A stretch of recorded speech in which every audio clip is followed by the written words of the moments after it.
Hi, I'm Beth Parkinson, and today it's my privilege to introduce you to Rich Gamble. Rich, hello, welcome to the studio, my lounge, Hi, your study. my Gosh, study, yeah, where the work happens. it is, isn't it? You just got to find a spot and just make sure that this space here is all clear of clutter, and then we're all good to go. So, Rich, now I know a little bit about you. I know you from your visits to CBN, where you have shared so passionately about especially one specific project that you were involved in, the Eternal Wall of Answered Prayer. But there may be people out there who don't yet know you, haven't yet heard this story. I'm going to dive straight in and ask, can you tell us a little bit about how you got involved in this project and where it's up to now? Yeah, well, God, I believe, spoke to me, gave me a vision, if you like, 17 years ago, Wow. and it was to build a national landmark about Jesus in the heart of the nation. So, Statue of Liberty, Angel of the North, that sort of thing. And the idea is to build a architectural sculpture which is made of 1,000,000 bricks, and it will tower sort of 50 meters into the skyline, and it's like a loop that goes round, and every single brick on this will represent an answered prayer. And so we are building this next year in 2022, just outside Birmingham, in between the M6 and the M42. We believe 500,000 people are going to see it every week. And we're expecting hundreds of thousands of visitors to come and to be inspired by stories of answered prayer, because what we're trying to do is make hope visible for people to know that Jesus is alive, that he listens and he answers prayer. Oh my gosh, I get tingles every time I hear you talk about this. The idea of being able to go and see one of 1,000,000 answered prayers is just unbelievable. But it's, as you say, making hope visible is relevant now more than ever. And 2022 is only just around the corner. So you're going to be building this next year. I'm so excited. I'm going to be going up the M6, M42. I'm going to be going that bit just to see the progress. I'm going to do extra trips that way. I'm sure of it. But so Yeah, it's close, and the closer it gets, the more worrying it gets as well. We have got a whole lot to do, and yeah. we are. I do believe it's impossible, and it's been impossible right from the very beginning. And I've always said, it has to be impossible for God to be glorified. And when people hear of all the amazing stories that have got us to this point, it's a mind blower. Oh, it's amazing. So not only has the journey been a journey of answered impossible prayers, but you have gathered all of these answered prayers. Tell me, where have you gathered them from? Finding a So million is a lot. yeah, it is, and we've got a long way to go, and we need help on that. But we're gathering them from all over the world. I think we've got 65 countries so far have shared a story of answered prayer with us. And we're just asking people to simply just tell us your story, up to 500 words, or video it and just send it to us. And it's interesting that I would say in the UK it's not in our makeup. We've sort of got this understated culture, which I find is really interesting. Why has God asked us to do this in a country with an understated culture? Yeah. But of course, there's loads of scriptures that tell us about proclaiming the deeds of the Lord, to not forget the things that God has done, to announce, the mighty acts of God. And that's what we're going to be doing in the heart of the nation. Oh my gosh. 65 nations, 1,000,000. I've got more that I've got to add. I know that I've still got to send mine in, but You need to crack on then. Come on. I do. And I've got loads of people I keep meaning to ask as well. But is that something that people can get involved in then, with submitting these answered prayers? I was going to ask you later, but I just want to now remind people, how can they do that? Really simple. Go to eternalwall.org.uk and just give us your story. You can write that story, or you can do a little video of the story, or even just an audio of the story. So that's the most simplest way right now, is to go to eternalwall.org.uk. With CBN soon, we're going to be setting up a phone line so you can phone up and tell us your stories. We're really excited about that. But please do it. Please do it. Don't think, oh, well, somebody else will do that. 1 million is a lot. It's a big number. And so we need every Christian who's listening or hears about it to get involved. And here's the really exciting thing, because when this is built, it will be crowdfunded from people donating. It'll be crowdsourced from people donating their skills, but it's going to be crowd created. It'll be the first national landmark that has been created by 1 million people, 1 million people contributing to that piece of art.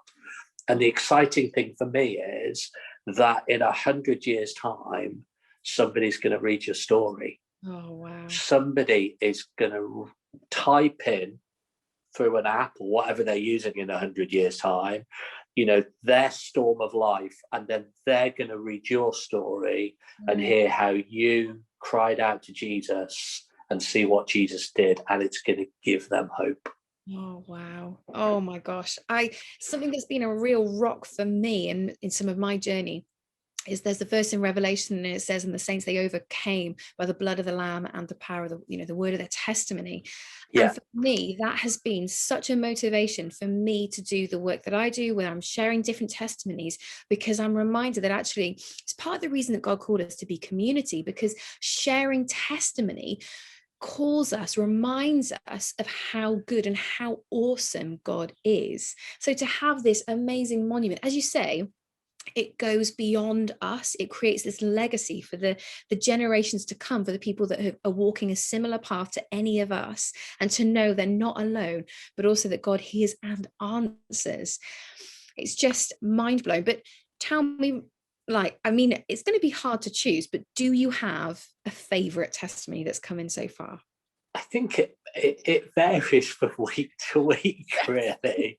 and that's a cracker, and then you forget them, and then you have to cause yourself to remember them. I mean, one that came in just a few days ago was somebody who was on a nature reserve, and she was an atheist, and she drove onto this reserve with her boyfriend, and then suddenly got attacked. And her and her boyfriend got dragged out of the car by these men. And she said in her head, well, God, if I am going to believe you, this is a pretty good time for you to show up. That was her prayer.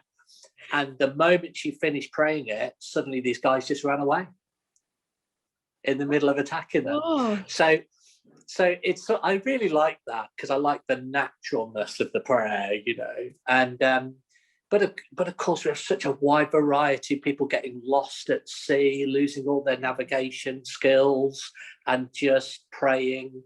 I've got a really cool one actually of a guy who it's a bit of like, we call it our James Bond testimony.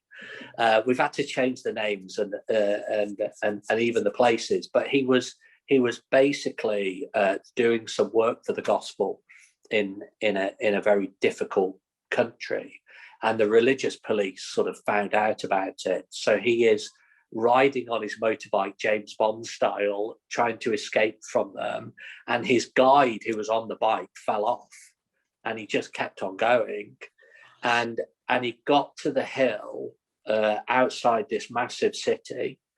And then he prayed. He said, well, God, what do you want me to do? Because I don't know where the safe house is. So do you want me to go north to the border? And he just felt the Holy Spirit say, drive back into the city and I'll guide you. And so he drove back into the city. And by this time it was daylight, so it was much busier. And every time he came to a junction, he just prayed left, right, or straight ahead. And after driving for an hour and a half, he turned the corner and there was the safe house. Oh my gosh. So you get some great ones like that, but of course, what we're not saying is that God answers every prayer exactly how we like it. That's not who God is. And I do believe that God is more interested in the journey up to the moment of the prayer and the journey after. And so some really cool ones are actually where people have been really good and shared, well, I prayed and God said no. And you see the journey of how God has brought comfort and joy even in the hardest situation. So hopefully with 1 million we'll have something for everyone. Oh, definitely. Even as you're saying that, I'm thinking about testimonies in my life where God said no, or just hasn't seemed to answer. I mean, the classic one is that I had a very strong idea of what I wanted in a husband. I had a picture in the back of a recipe book where I wrote down all the ingredients to the husband I wanted. I'd heard, youth group, you hear people say, pray for what you want. And God really graciously introduced me to guys in my life that, I spent some time dating, and basically crossed off a load of the things that I thought were really important, including my very first boyfriend. I was like, God, he has to be able to dance. And this guy was an amazing dancer. He is unbelievable. He's now teaching street dance in Japan. He is amazing. But not the guy for me. But now I am married to a guy who makes me laugh while he is dancing, because God knew that further out on my list was that I needed joy in my life. And God recognized that that was a much bigger part of me. So actually, we muck about a whole lot more than I ever would have in this. And it's the graciousness of God to actually say, I'm not going to answer that, but I'm going to show you, and I'm going to take you on the journey with me, which meant that actually, when I met him, I was ready. Yeah, and at the beginning of this journey, so 7 years ago, we did a crowdfunder, and I was hoping that we were going to raise a lot of money, and we needed to raise 45,000, and I haven't had the time to tell the story, but it was miraculous how we hit the 45,000. But in the middle of it, I was gutted that we weren't getting hundreds of thousands. But now I look back on it 7 years ago and go, thank you, God, not for doing that. We were not ready. I wouldn't have learned what I've learned. Yeah. And it is submitting to his wisdom, isn't it? It really is. And I think that's easier on stuff. It's when we lose loved ones that it's difficult. It's when things don't happen that really, cut deep. But that's where we dive in and find God in a completely new way. Definitely. And I think one of the things that you're saying about people finding something, there being something for everyone, is that I know I've reached points in my life as well where I've actually told God, I'm not praying about this anymore because it hurts too much, because this isn't happening because of X, Y, and Z. And God's brought other people around and prayed. They've prayed for me. Very good. Then it's the seeing those million bricks. Not all of them are going to be I prayed for myself. It's going to be I prayed and I was part of the story where God provided elsewhere. Yeah. And it reminds us actually about the impact that we can have on the world around us with our prayers as well. Now, I know you and I could talk for absolute hours because I just get so excited about all these stories. It reminds me of all the good things that God has done in my life, and that's just incredible, puts me in such a place of thankfulness. But I also want to talk about the fact that you have just written, released, and have in your hands I know a book. Tell us about the book. Tell us. So but this sounds a bit like book pluggy, doesn't it? Plug away. I want to hear.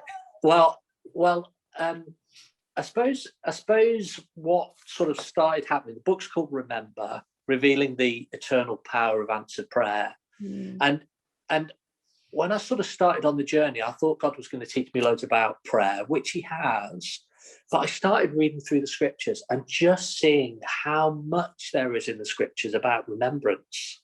There were stones laid to remember what God had done, very physical reminders. Jesus, when he broke bread, what did he say? Do this in remembrance of me. So this theme that runs all the way through, and yet we're just not very good at it.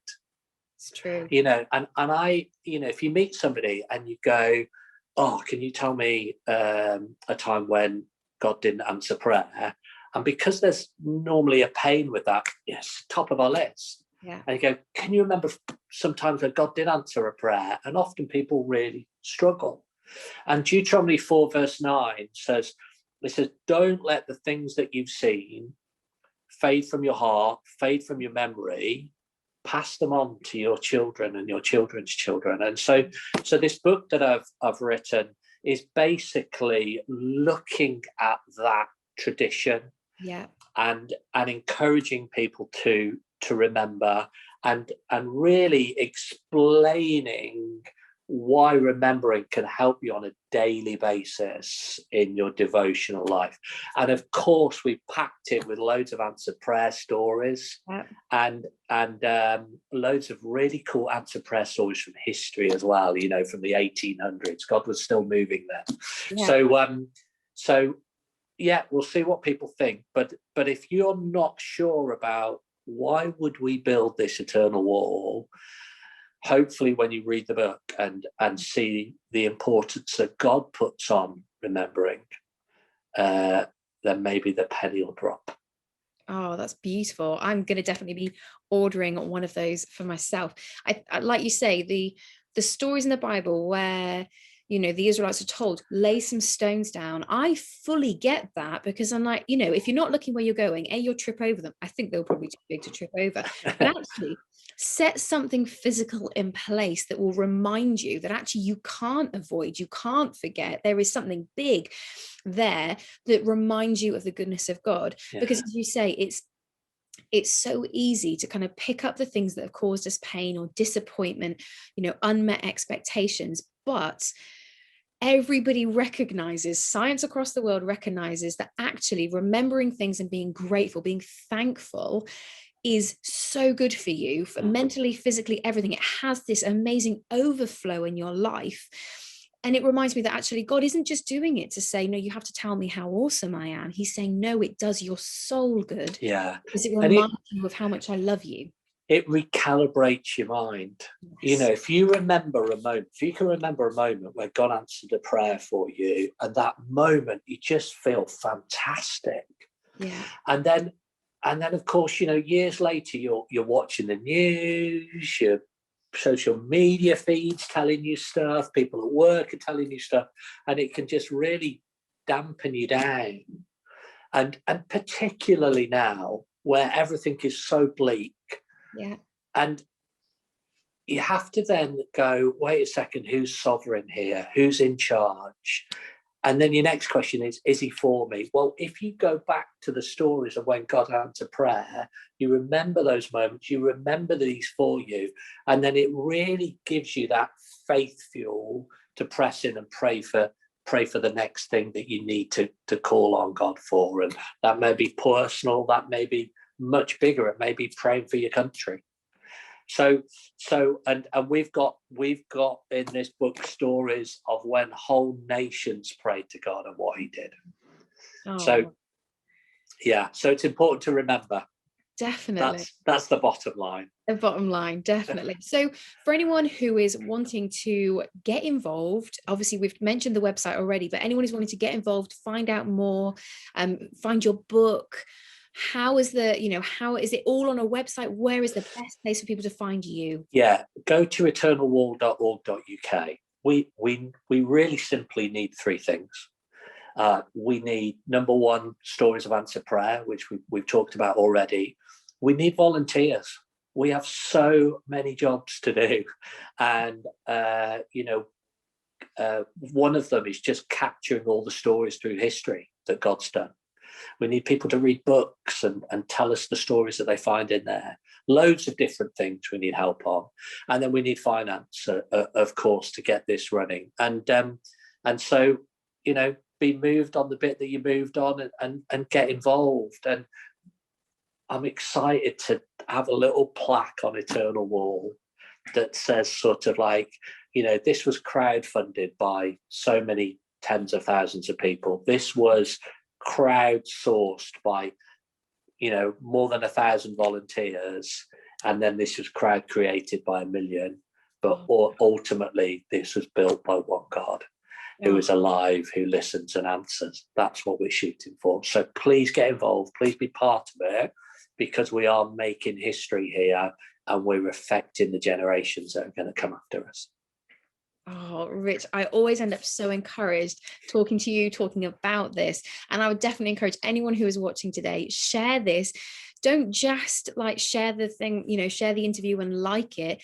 Go to that website today and fill in your testimony, share the actual link with somebody that encourage a friend who's got a great testimony as well, but get involved in this. And as we've talked about the power of answered prayer and the legacy of that encouragement and that testimony, the reminder of how good God is to us, get involved today. I think it's just amazing that, Rich, that you're doing this in, as you say, that 1 million people can be involved in it in a way that nothing else, no other project has seen that many people be able to say, I was part of that. So for anyone who's watching today, please do get involved. Rich, it is always a pleasure to talk to you. I will be getting my hands on that book myself, reminding myself to remember, and I will be heading over to the website and making sure that my testimony is on that wall as well. Thank you so much for your time today. And thank you so much, and God bless. You're very welcome. Thank you.